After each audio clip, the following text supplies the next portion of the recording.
কঠিন সময়ে শ্রীকৃষ্ণের এই 10টি কথা আপনার হারানো বিশ্বাস ফিরিয়ে আনবে। ১ নম্বর, বিশ্বাস মানে বোকার মতো আশা করা নয়। ২ নম্বর, বিশ্বাস মানে সাহস করে সত্যের পাশে দাঁড়ানো। ৩ নম্বর, সহজ সময় নয়, কঠিন সময়েই বিশ্বাসের আসল মানে বোঝা যায়। ৪ নম্বর, ভয় থাকবে, তবু থেমে যেও না। ৫ নম্বর, ভয় নিয়েই এগিয়ে যাওয়াই সাহস।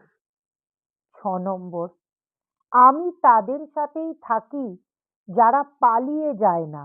৭ নম্বর, যারা ঝড়ে দাঁড়িয়ে থাকতে শেখে। ৮ নম্বর, যারা কষ্টেও সত্য আঁকড়ে ধরে।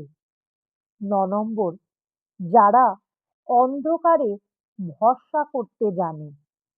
১০ নম্বর, আমি তাদের হাত ধরেই পথ দেখাই। রাধে রাধে।